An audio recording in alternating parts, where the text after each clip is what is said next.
You don't have to isolate when you are kind of in this role now, military dad, right? It's so hard, especially now with COVID stuff going on and just the way of the world now to feel like there's nobody out there that understands where you've been. Nobody understands the transition.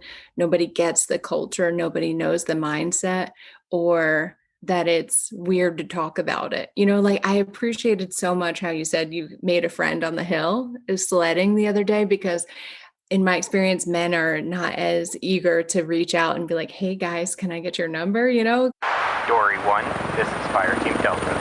Dad's coming home. Welcome to the Military Veteran Dad Podcast, where it is our mission to bring every dad home. I am your host, Ben Killoy. I'm a United States Marine veteran, husband, and a father. We will bring authentic conversations to inspire action in your life so we can close the gap between the dad you are today and the dad you want to be tomorrow. This is the Military Veteran Dad Podcast. Welcome back to Military Veteran Dad. This is episode 112. I am your host, Ben Killoy, and this is your official welcome to the start of the week. Now, Mondays are usually reserved for bad days. It's the start of the grind, but I want you to think about Monday being the day that you get to set new intentions, set new goals, to move in to the dad that you want to be and go from that dad that you were yesterday to the dad you want to be tomorrow. This episode is rich with the core message of this podcast, which is bringing military dads home so that they can step into their best life. That is what we've been doing on this podcast for over 2 years now. And every content, every message has a core philosophy built into it that this stuff, these conversations that we talk about is the pathway for you to step into your best life as a dad, as a husband, as a human being. Everything you desire in life is built into these different episodes. And this episode is just like every other episode where it's going to give you that blueprint that you need to reconnect with the week, give you a sense of purpose, give you a sense of motivation, and remind yourself that, yes, I can do this because I am a military dad and I am loved, I'm appreciated, and I can go forward in the world and do big things. So today's episode is with Gloria Rendon. She has worked as an advocate for clients with mental health and substance use disorders for nearly a decade. She has progressive experience in both inpatient and outpatient settings. She has worked with agencies and organizations within North and South Carolina to provide evidence-based training to counselors, practitioners, non-clinical staff, agencies, organizations, and clients.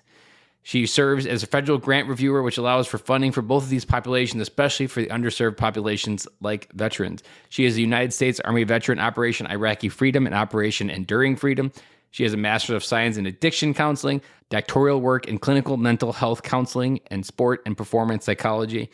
This episode with Gloria is so good because it has all of those things in her bio and everything more because her story adds this element to it that you don't say coming, but man, without that story, this episode is missing a whole other layer. And I'm so glad we went there. And I'm so glad she opened her heart to this episode of her story and understanding how it's shaping her life today, even as it's still unfolding almost 20 years later.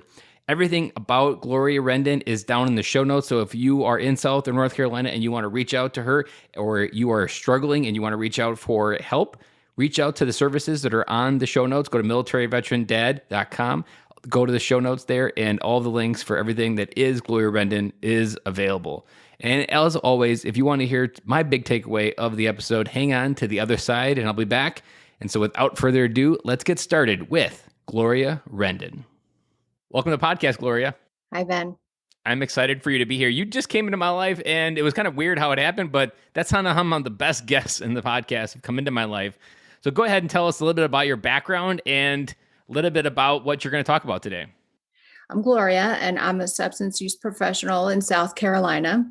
I have about 10 years of addiction professional experience, and I'm a clinical supervisor.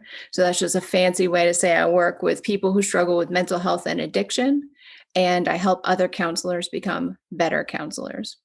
I started off working with military veterans and active duty service members, and I was super passionate about that because I have also been in the Army myself.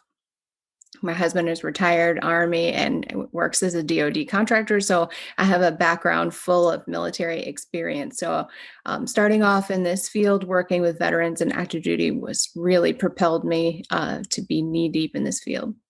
So let's go a little bit deeper before we go into the substance stuff. What brought you to the Army? Because I was hearing a little bit about your story. So I'm a little bit curious based on how your high school ended and how did you find yourself getting into the Army?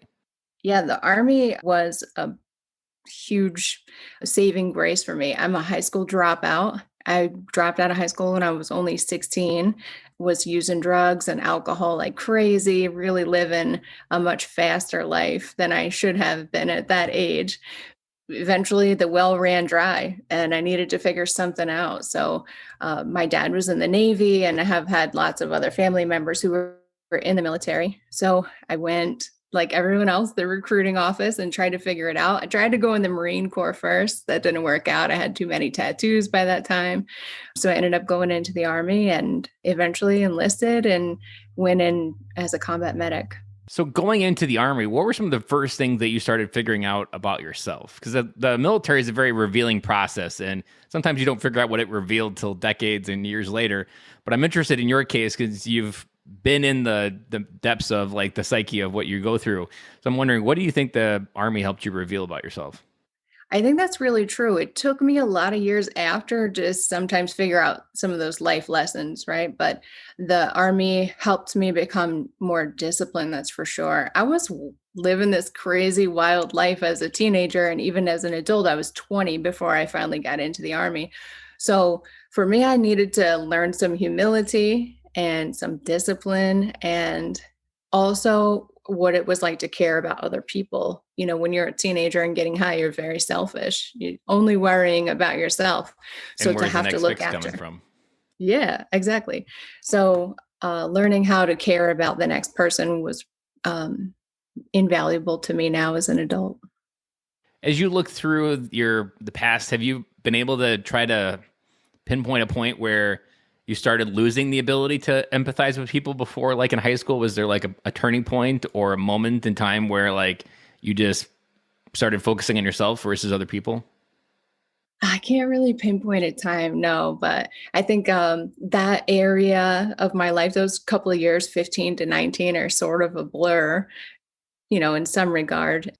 Definitely recognized the need for change when I was like 20 and my life was really unraveling and I couldn't pay my rent. I couldn't pay my car payment. I was about to get evicted. Uh, and unfortunately, there's a negative side to that too. You know, friends were overdosing and a lot of bad things were happening in Yeah, your drug circle of culture. friends were also around the same kind of influence as Yeah. you.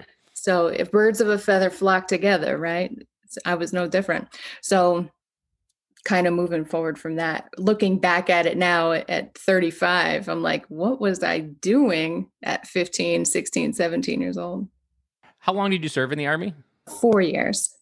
So what was the decision like to get out? Because I would imagine there was probably a lot of fear there, Tons of just fear. of being able to go back to like being afraid that you were going to step back to who you were and you're going to lose all the work that you did.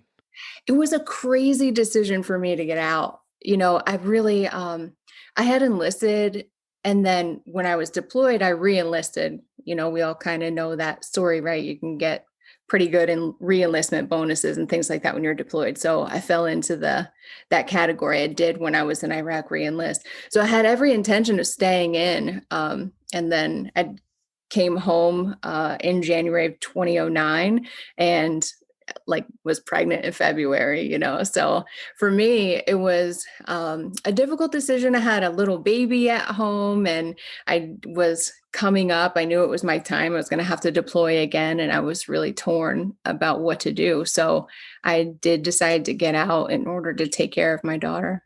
Did you have any missteps on the other side of that transition as far as like figuring out your new identity and being able to stay centered on it without losing it? I wish I had done things differently because I was ill prepared to get out. I didn't have money saved. I didn't know how I was going to have medical insurance for my kid and I after TRICARE was over.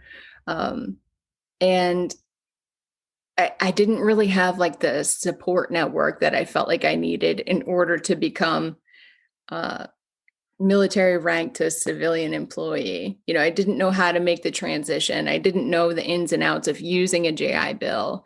Um, and it sounds great to say, I'm going to get out of the military and I'm going to go to school. I hear so many people say that. It's And the it's like default code that this is your path to happiness and unicorns and rainbows. 1,000%, right? But like, who knows how to use the GI Bill or post 9/11 GI Bill now? It's not even Nobody. so much about it using it. It's like it's just a tool that still allows you to be as lost as you are on the other side. Yeah, And like more you can lost. go through the process, you can get all this for free, you can have money issued to you that's your housing stipend, and you can still just be as lost on the other side of having a 4-year degree as you were before. You're like, I'm going to use my GI Bill because they said that was what I was supposed to do. But they don't talk about that. It's still a process and it's still a journey. Absolutely. And really, like, when you're in the military, you know exactly what your day consists of, you know? You know what time you have to go to PT, you know what time formation is, you know what time you're going to go to lunch. You have a roundabout idea of what time you can leave, right? And when you get out and you think you're going to go to school and you have all these random class times or the idea of going to school, even you have to cook for yourself and all that. It's like, it's misleading. People think, it's going to be so much easier to be a civilian. It's idealistic. I look back to my time in Okinawa when I sat there playing Xbox and doing nothing and going on Marine Corps community services tours of the island. I was like, man, that was as simple as my life will ever be. And I never had that feeling when I was doing it. I felt like it was chaotic and stressful, but man, looking back, like I could have did big things. I mean, I'm a dad with 3 kids under 8, and I'm starting a podcast. I'm a stay-at-home dad. I do all these other big things now that take up time and come from other places with the family. And back then I had nothing. Like it's crazy when you look back of your perspective on that.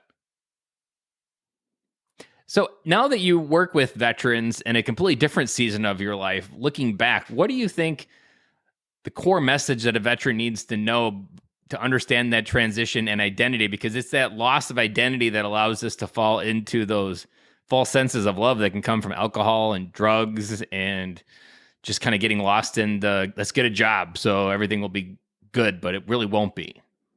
Yeah, we see the identity of alcohol culture even prior to people making the transition. Alcohol culture is very wide amongst the branches of the military. I'm So, from Wisconsin. It's pretty much part of our native culture up here. yeah, yeah. Anywhere USA is part of our culture. So that transition when you're going from the ranks of the military into civilian life and you think, okay, I get off of work at 4, 5 o'clock. I have a beer with the guys, or people come over and have like a barbecue with us on the weekend, right? I used to live in on-post housing. As all we did was like have people over to hang out and have a beer, have a drink, have a fire pit out back, right? So then you move off post, you get civilian housing, you kind of reinvent yourself and get this new life on the outside. And a lot of people feel lost. Like, where are all my buddies that used to come over and have a drink with me? Where are all the people that I was bonding with over a beer at the bar? So I think my one message is, if I had to bring it down just to one, is it's important to know who you are as a human being before you jump out into this scary world, because people out on this side and the civilian side don't have great coping skills as it is. If you can figure that out before you get out of the military, who you are, how you're going to cope with anxiety, how you're going to cope with being a civilian and the challenges, then you're in a way better position than most of the veterans I've met. And if anybody questions what you just said about civilians' ability to cope, all they have to do is reference the toilet paper shortage of April of 2020, because the first stress test they've ever had in their life, they freak out and go get something that we generally make 98% of here in America and we're worried about running out of. And so like that just to me speaks to like the heightened uncertainty that they deal with but don't acknowledge on the outside. And for us to count on that or to assume that it's better, or to assume it's probably almost better way to look at it is it looks like a mirage when you're in the military, that from the perspective on the outside, when you look at the Joneses, which is all your neighbors, they look like they got it together. What could go wrong transitioning out? And then when you transition out and you realize that they're really only living a day ahead in the future, and anything more than that, they go into panic mode. That just speaks to that you need to be able to have that foundation on your own, and it's going to get weaker on the other side because there's a mirage of reality around you. Definitely. I mean, the planning aspect of the military is so important. I know, like, when I was preparing to deploy, I used to get so angry. Like, why are we spending so much time packing a Connex and planning all these functions to deploy and be successful? But then you realize when you get on the other side and you're stuck in Camp Virginia, Kuwait for 30 days, you needed some of that stuff in that Connex, right? It's really the same thing from the transition from military to civilian. If you don't plan ahead of time for some of the challenges you're going to face, and I don't mean like buy, stock and toilet paper, but if you don't plan ahead for some of the challenges, then you're going to be one of those fear-based panic people that doesn't really know how to operate.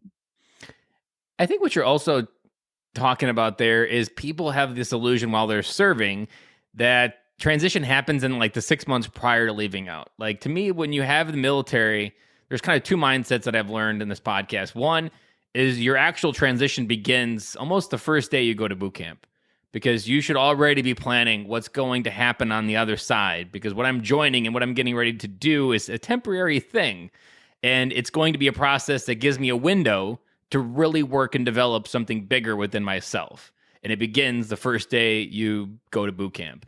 And the second part is you never count your end date, because the military can take your service away with a snap of your fingers, either through something injured on a PT, or they could just say, we don't need you anymore. That was something during I think it was called the sequestration that the Pentagon did in 2012 for the budget cuts, that they just said, we don't need you anymore. And this is your EAS date now. And people had this artificially like two-year runway just yanked in front of them. And then they had to panic and figure out, like, I wasn't ready. I wasn't even figuring it out yet. And that's why it needs to begin on that day one. That's so interesting too. I'm thinking about even back in like 2008, I think, when they had the stop loss, when they were extending people, and people had these plans to get out. People had applied to college. They were ready to go to admit somewhere. People had weddings planned, all kinds of civilian functions, and then they got stop loss, and they ended up having to stay an additional year, or 15 months, or 18 months in. So you're right about that. You can really never bank on Uncle Sam giving you a true blue end date. And you have to kind of think about it from day one. That's an interesting perspective.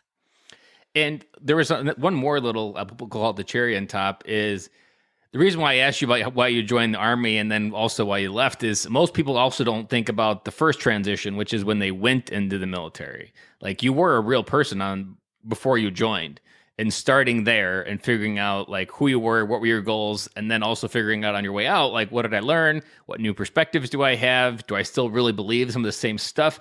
Like, it gives you a clearer picture on where you need to go as well. Yeah, definitely. I think about one thing in particular that I struggled with so much when I transitioned into the military, even just being in the delayed entry program, is there was not a lot of females who were joining at the same time as me. I was recruited out of North Carolina, so there just were only other males who were in my delayed entry. So I would PT with males, and we did all kinds of stuff trying to learn how to be a soldier, right? And then when I got into going to basic training and stuff, then I realized, okay, there's other women that are here. The same thing happened when I transitioned out. Is there was a lot of men who were doing the out processing when I was there. Obviously, there's a larger population of men in the military than females.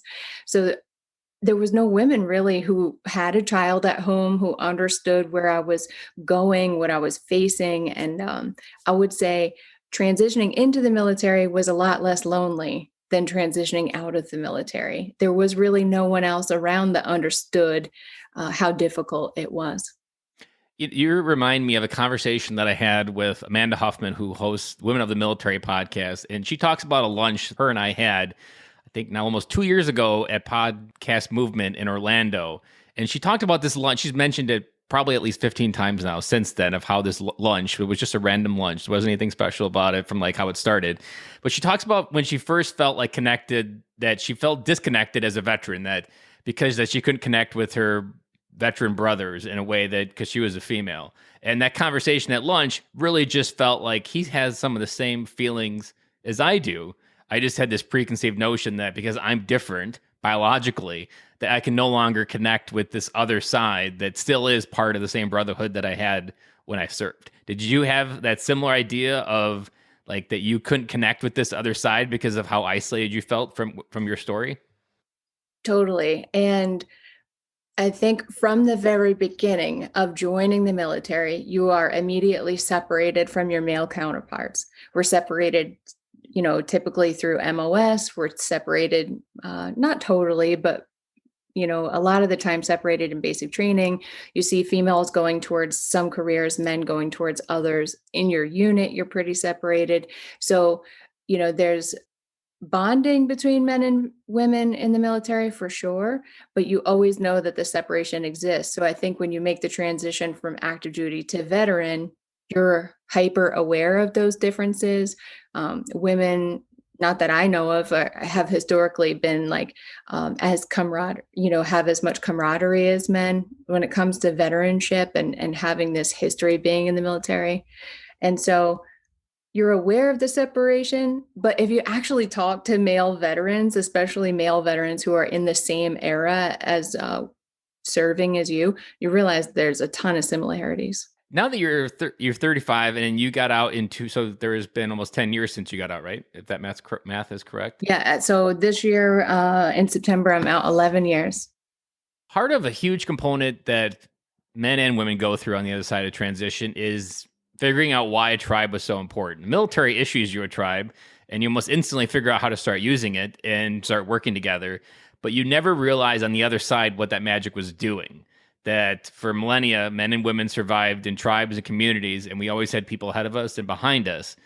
I'm wondering, in your life today, since those 10 years, how have you kind of had to rebuild that tribe? Because without that tribe or connection to other people, you begin to lose more of who you are, and that disconnection from your identity is something that can be dangerous, that leads down to all the things that you work on every day. Absolutely. So I actually just had this conversation yesterday with someone about it takes a village to raise kids. It doesn't matter how many, I don't care if you have 24 children or one, right? Or how old they are. It takes extra and outside influence to help morph them and shape them and thought leadership to shape them. Yeah, right. There's a lot that goes on into raising kids, but what we forget is that there's a lot that goes into raising us too. So many of us join the military when we're young, 17, 18, 19, 20 years old. There's like zero brain formation that happens, So we're shaped by our experiences in the military, by our experiences with other people, which is wonderful, but that really becomes part of your identity. So like you said, that tribe kind of ends abruptly when you transition out. And if you're like me, I still have friends that are still active duty. I have friends that have gotten out, friends that have gotten hurt, friends that have gotten killed, friends that have retired, etc. So my tribe is spread all over the United States and beyond now. So when you transition out, I'd say over the past 10 years, do I still have that tribe? Most of them. Can I still call them or visit them? Yeah, definitely. But you have to find a place in the civilian community where you can then find a different tribe. The difference is that it's not given to you, like you said, in the military it is. And you don't always have the same things to bond over. So the civilian world is sort of different in my experience. Like, what do we bond over on this side? Do we say, okay, we all have kids, let's hang out in this like mom group, Are we all addiction professionals? Let's hang out in this counselor circle. Prior to that, it was, hey, we're all soldiers. We're all in the same unit. We're all going to Iraq together. We're all medics, then we kind of hang out. But it feels different on this side for whatever reason. You hit me. I had a new thought that just popped in that hadn't popped in my head before. A huge part of the leadership style that I talk about on this podcast to become a better dad is having more friends in your life. My story changed 5 years ago when I said hello to a dad at the park and quickly realized that he wanted to say hello just as much as I did. We were both just playing chicken, and it took someone to have the balls to say yes and say hello. So I did. And that, like, the third dad I did that to at the park was a veteran. And I was like, whoa, did that just happen? I just met a brand new veteran that I never knew existed, and he just lived down the street. And that just kind of spawned down this whole idea of where I am today and talking to more people. And then now it's almost an addiction that annoys my wife because I'll go on different places. I went sledding with my kids here in Wisconsin a couple weeks ago.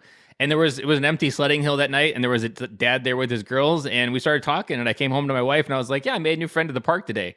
And like, it's a weird thing to say, but that's a habit I'm proud of because I also had the courage to get his number. Like if you think of like it's worse one thing to talk to someone, try asking another man for his number so that you can stay in touch with them. Like it's completely weird and awkward, but you do it, and almost every dad has given me his number. I don't think I've gotten rejected from it.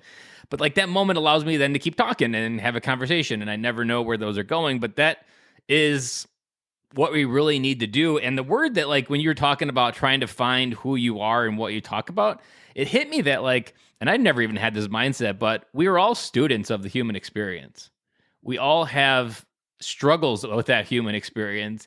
And for me, as I talk to people, it's those common things that have always been that I never really had this conscious till I just had this thought as you were talking that if we approach every conversation that we all have in common, that we're all students of the human experience, we can bond with almost anybody.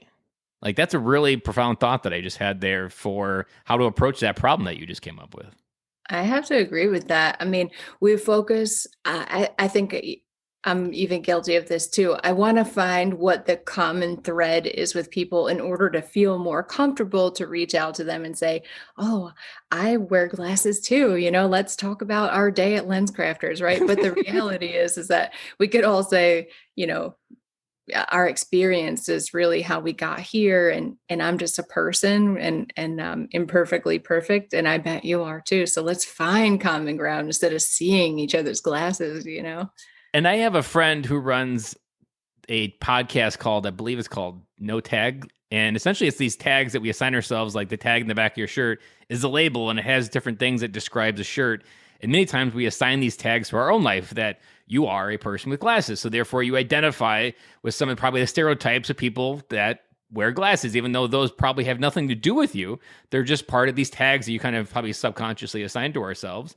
And it's those filters that we're always trying to find connection in, but really her podcast is about tearing out those tags and how tearing them out allows you to have more freedom to be more of who you are versus worrying about your common thread. And your more common thread is based on some preconceived notion that you think they have of you, which is most likely not even correct because they have nothing to really think about you because you're just a person in front of them right now. But it's that thought that we need to have a tag. We need to use these tags to define ourselves. And this is our identity. And when people mess with those tags even, then we get upset. And that's when then you can go downhill and spiral out of like, man, I keep going to these conversations. I keep getting rejected. Well, it's because you go into these conversations with this preconceived idea that you are a person and people don't see that in you. And it ends always negatively in that mode. I'm excited that you brought that up. I have this conversation with clients, with other counselors. Anytime I do any kind of public speaking, we have to talk about the labels that we assign ourselves.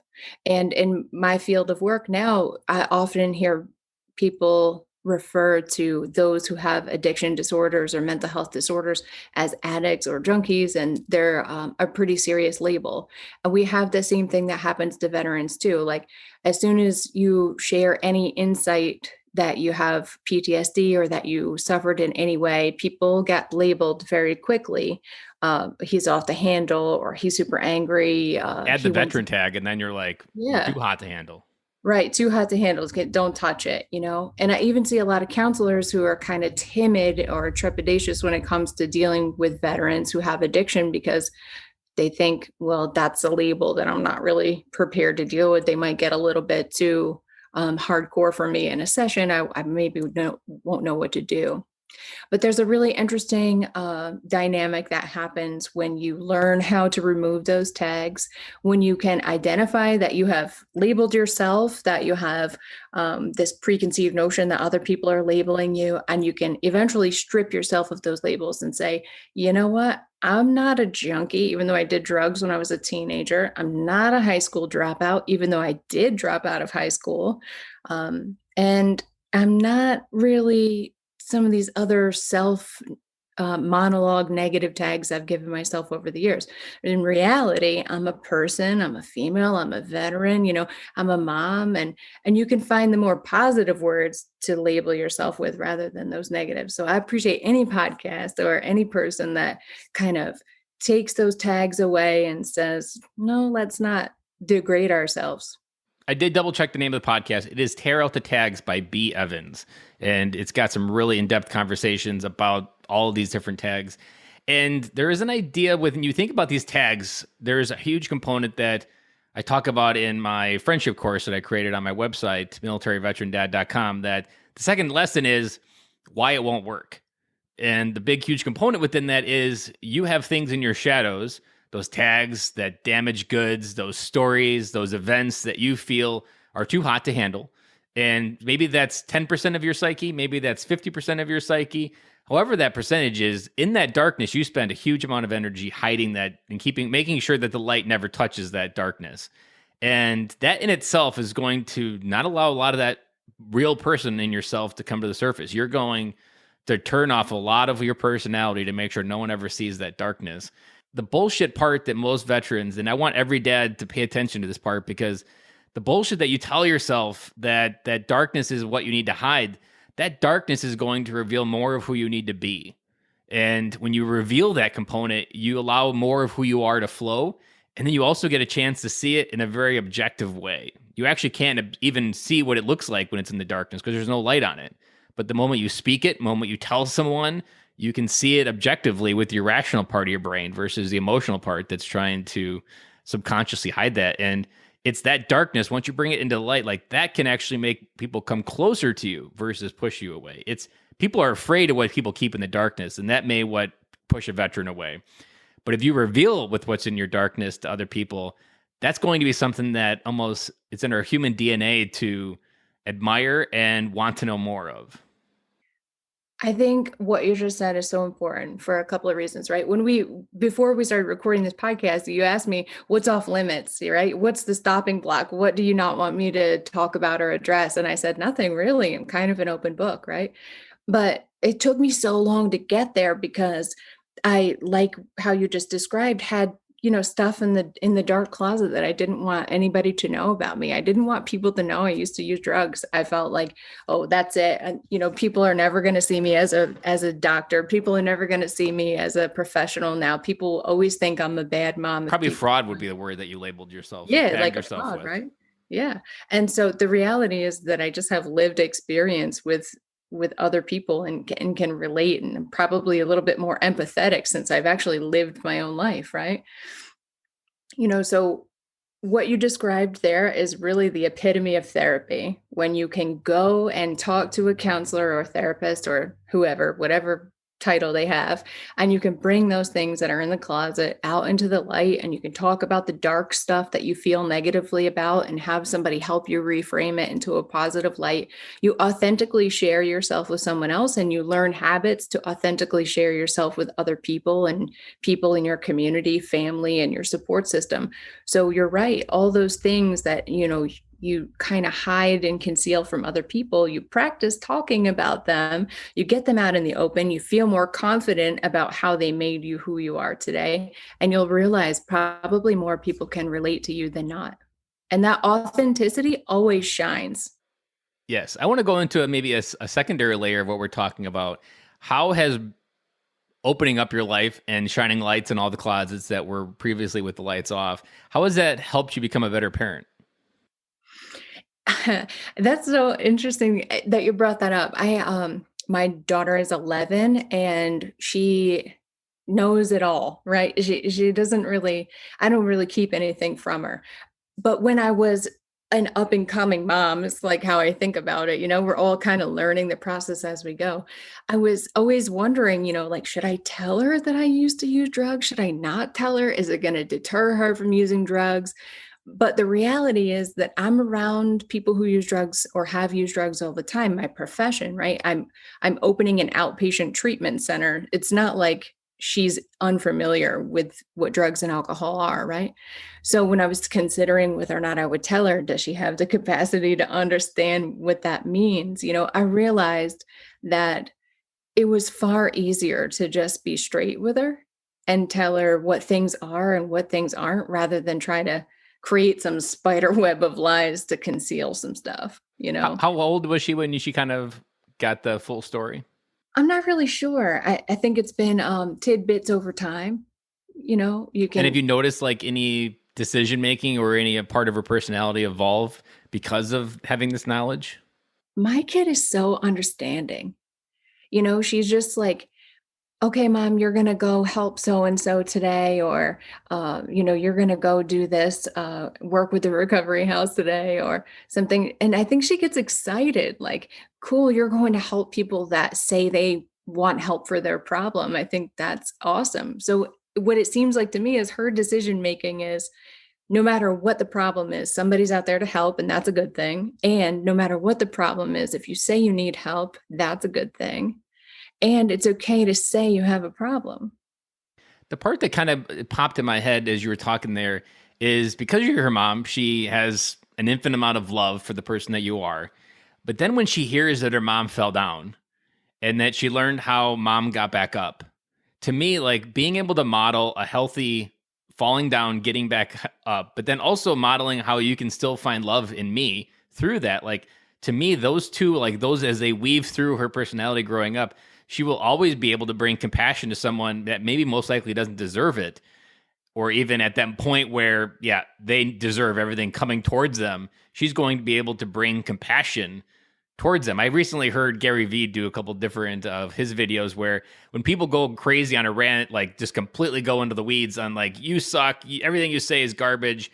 Like he doesn't dig in to argue. He digs into like, I'm sorry that that's the pain that you feel that you can express right now. Like, and I think that's a lot what your daughter's going to have going into the world of she's going to be able to bring love to a situation versus judgment or tagging, because the person that she loved most in this world went through the same thing, and she grew up knowing that you can still be exactly who you need to be.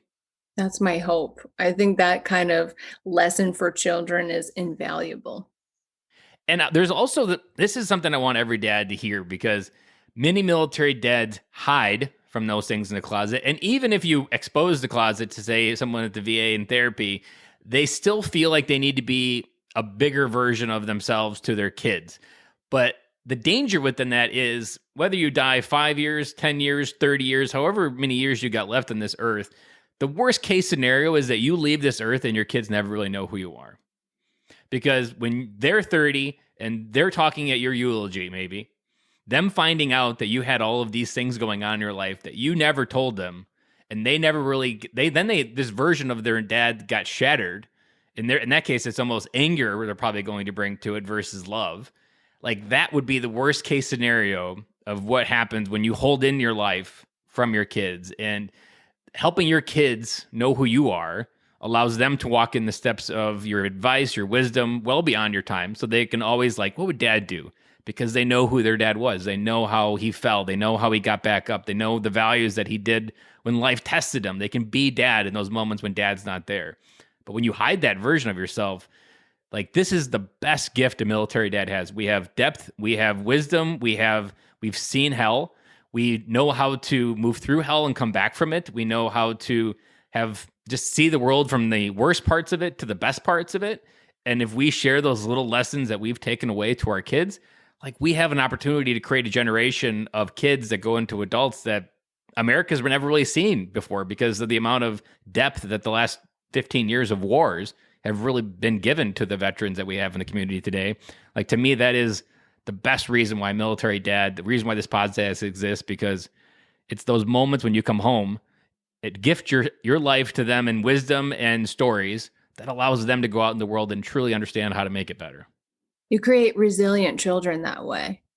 You know, they know what adversity looks like and feels like. They've heard the stories, they've seen their dads deploy, and then dads come home and they're able to, like you said, kind of give that gift of love and knowledge, and help the seed grow a little bit. And those children understand how to overcome. Those are civilian children with coping skills for sure.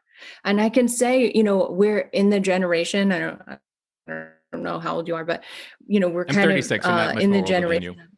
Yeah, so we're at the same age, right? And so I know our generation of people is in that time frame of multiple deployments for active duty members, right? We're talking about guys and ladies who have deployed multiple times, not just once, or they've deployed for a long period of time, not a short period of time. They've gone to war-torn countries. They've seen war. They've seen terrible things. We're talking about a lot invested in people's military careers. Those same people come home. Not only do they have to transition into being back in the United States, but a lot of them transition back into a civilian climate. And so many of them, maybe like you, definitely like me, had to figure out how to be parents along the way. And I know and I'm speaking for my husband right now at this point, but I know when he had multiple deployments, time after time after time, it took a toll on our family and on our kid, on him. He was missing out on so much stuff. And it was absolutely imperative for him that he came back full force, was full dad every time he hit the ground, and he was able to use a therapeutic process. I mean, the man went to therapy for like 2 years to figure out how to be more compassionate, how to be a better dad. And there's no shame in that. He just was deployed for a long time and didn't know how. So, and that just conditions your thought patterns for survival. Yeah. And conditioning your thought patterns for survival is not going to allow you to be compassionate towards a kid who has untethered emotions and can be a nice little happy kid 1 minute and then screaming at you the next. That makes a person that was trained for survival very uneasy, and you pull back from it. And that's when those pullback moments is when dads get to those logical conclusions that their family is better off without them. And as you were telling this story, there was another kind of thread that popped in my head that we talk about legacy a lot in this podcast, that the biggest thing I've learned is many military dads stay in the legacy of our service, and we never switch the legacy of our family. I think your legacy of your family will be the combination of love at all stages of people's lives. Because I think your story, your ability and your daughter to understand how compassion and love can show up in different stages of life, and how that's like the one most powerful tool that you can do to transform someone's lives, and seeing it in her mom's life every day and seeing who she's become and who she's becoming from those pit of being a high school dropout and what she's gone through. Like, to me, like the wisdom that she's going to go into the world with of understanding how to make it better, like that's a legacy that's not just connecting her life. Like that's going to be generational right there. Yeah. Thank you for that. I think that's inspiring for other people to see what you hope for as a parent. And that's the part that that's the big switch you need to hit in your head, is when you think about the legacy of your family, like what can you do to create a better life, not just within your kids, but like talking like 2 to 3 generations down the road. You're not just talking about making a better adult that doesn't rubber band back to your basement. You're talking about an adult that understands how to go into the world and start changing it and making it better. And it's those ripples that allow you to keep going. And I wrote a blog post and gave a speech on this idea that a veteran's only forgotten when no longer remembers his name. And the advice came from the movie Coco, when it represents Day of the Dead, that they always talk about the people in the past, because once you're no longer remembered, that's when the system breaks in the Day of the Dead. And as long as people remember your name, you'll always be remembered. And that's, to me, like if you create an impact with your kids, they're going to remember the new branch on the tree that started this new generational change within the family, that said, man, everything started changing when this man, my father, and people could be talking about it 200 years in the future. Like, we could be the Mayflower culture. Like, we aren't talking about coming over on the Mayflower. We're talking about my dad was part of the generation that really gave me the ability to go out in the world and understand how to make it better. Whenever you said that legacy, that's not just veteran legacy, right? You have that transition into family legacy too. And something you said really provoked some thought. You said that men still have a place in the family, right? And I think that resonates with me so much, because I see so many men think, I'm a soldier, I work, I go to work, I come home, I pay the bills, I provide, and that's my legacy, right? I'm a hardworking man. I worked my whole life. I did all this stuff. but the real legacy is when you can come home and be a part of the family too. And I see that in our generation of men so much more. These are men that are confident to come home and get on the floor with their kids. They're confident to cook dinner. There's not role reversal or role confusion necessarily. There's just a more interwoven and cooperative relationship at home. And I'm personally inspired by veterans of our age and generation, especially because they learn how to make the transition effectively. Military dads are hands-on. It's not women at home cooking, men overseas serving. That role is kind of fading away. And I appreciate the change and cooperation that I see in the military family legacy now. And what I've learned in my own journey to be a stay-at-home dad and spending mornings with my daughter is that as I've learned to calm myself, I actually become a calming force for my family. And that takes a lot of growth and takes a lot of effort. But as I've done it, like when my 4-year-old daughter is just losing it, the best thing that I can do in that moment is just go up and hug her and sit with her and let her feel it through. And like I can be a source for her to get back to center. And that's what I can be for my wife. That's what I can be for my other daughter and my son, who's also kind of balancing his emotions and figuring out how to get through them quicker. And that's our big role within the family. To me, it's even bigger than providing, because when you can be that oak tree for the winds that go through the tree in your family, you can be that rock that provides that leadership, that strength, that wisdom, and the love to get through whatever the family gets through or has to go through. And that is to me, the big end result of coming home to your family is when you create the calm for the family to model as a standard. And no matter what people are going through, you can help bring people back to center. So important. Life lessons. So, Gloria, as we wrap up this interview, I'd like to ask you, what's a parting piece of advice from your life? Maybe you could look at perspective of your husband coming home from deployments, but what is a piece of advice that you want to make sure the military dad knows, either from maybe the spouse perspective? Because it's always interesting when a spouse shares her wisdom, because most of the time men are just troubleshooting with other men, and we're troubleshooting in the dark, trying to figure out what women think. And so when a woman shares what she really needs, that is like life-changing advice. Stop asking other men what we want. Yeah, no, I'm just kidding. I say, guys, you don't have to isolate when you are, kind of in this role now, military dad, right? It's so hard, especially now with COVID stuff going on and just the way of the world now, to feel like there's nobody out there that understands where you've been. Nobody understands the transition. Nobody gets the culture. Nobody knows the mindset, or that it's weird to talk about it. Like I appreciated so much how you said you made a friend on the hill sledding the other day, because in my experience, men are not as eager to reach out and be like, "Hey guys, can I get your number?" Yeah, I mean, this guy might as well be a high school girl, because that's where my mind was initially. Yeah. And so I think that is the perfect representation of my one iota of advice is you're not out there by yourself. And in that is your family is a great support system for you too.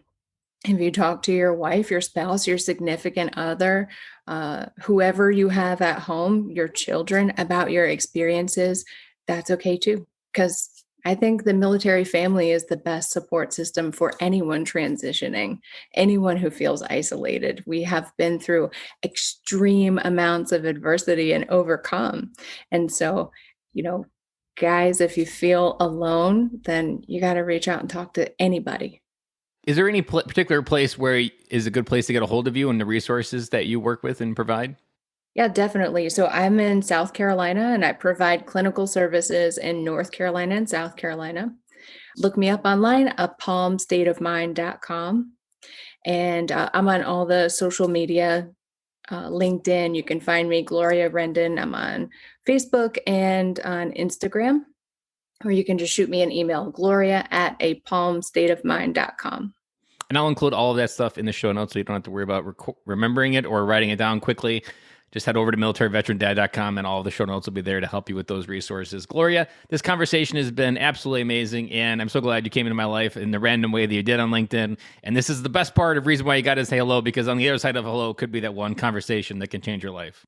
Thank you so much for talking with me today. And I appreciate all of your wisdom and experience with podcasting. So thank you. Thank you for listening to today's episode with Gloria Rendon. Man, that episode just rocked. Preparing this episode for you got me that much more excited to get this information to you guys, because I know her story is going to move mountains for the moms out there that listen to this podcast, and also the dads, because anytime we share the perspective of a woman on the podcast, we get access to a portion of the psyche that we don't have access to, and we often are too afraid to ask. And I know Gloria is going to open up some doors and some paths for other men out there to have some conversations with their wife and begin those steps to come home. So my big takeaway on this podcast is kind of big and overarching, but for me, it was a very validating episode, because it was the blueprint that we talk about so often on this podcast, the path to step into your best life. Gloria has done that. She is out there moving and shaking in the industry of mental health, and she's doing it from a place where she came from, which was one where you never would have thought that woman could do big things like that when she talks about when she was in high school. There is so much within our own personality where we think there's a permanence to our personality. Gloria really signifies that personality is not permanent, that you can change your identity by changing your actions, changing your environment, changing what you're known for. All of that can be different. In high school, she was known as a dropout. Now, she is known as a woman that is moving mountains within the mental health space to help people feel better about themselves. Like, that's a huge monumental shift. And then when she talks about what she's doing with her daughter and how that's shaping, and we talked about the love and empathy that she's going to be able to bring to other people, to me, that was so beautiful, because it implanted and cemented for me the foundation of truth that we talk about a lot in this podcast, that when you show up with your kids' lives, when you show up with the good, the bad, and the ugly of your life as a teaching tool to help your kids grow into better adults, then and only then can you start to see how your life was happening for you, that all that crap that happened wasn't just crap. It was allowing you to create a teaching tool that later in your life, you could help your kids understand something really deep and impactful that you learned from that big pile of crap. And that was such a huge, huge takeaway on this episode. If you are ready, if you are listening to these episodes and you have just been like, man, these episodes just get me fired up. Monday gets me going for the week. Friday, Fatherhood Friday gets me going into the weekend. I am just so ready to move up to the next level. I am ready to have that conversation with you. I'm currently offering free discovery calls to help people dive into their lives and truly understand where they need to go. A big, huge component of the dads that I talk to is they have a lack of self-leadership. They have fallen off the wagon on the ability to lead themselves. They understood what leadership looked like in the military. They understood how to lead others in the military. But when it comes to themselves, on the other side of transition, that component where you have to tell yourself to do things when no one else is going to tell you to do them, that is the component that most military dads are missing. If you are stuck in the pattern where you are struggling to come home and engage with your family, most likely there is an underlying current that says that I am incapable of leading myself, and therefore I just kind of do more and I be less. And we need to reverse that. We need to be more and actually do less. That all of our doing is actually hiding from the real things that we need to talk about. And if that little rant there hit home for you, head on over to bencloy.com. Sign up for one of those coaching calls, because those coaching calls are transforming men. And whether we work with each other or not, this coaching call, I'm positive, will be the best 45 minutes you spend, because you get insights into the future, you get insights into my life, and you also can find a door maybe that you didn't know existed. I say it often, that one man's story is another man's door. And on this podcast, I have tried to use my story as a vehicle to help get you where you need to go, and hopefully create a few doors and windows where you can begin to see light and also find your own path to come home into your best life as a father. And again, head on over to bencloy.com. And if you want to check in again with Gloria or any of the resources that she offers at Palm State of Mind, go over to militaryveterandad.com and check out the show notes for this episode. Guys, it has been an amazing episode hanging out with you guys, and I will talk to you guys again on Friday.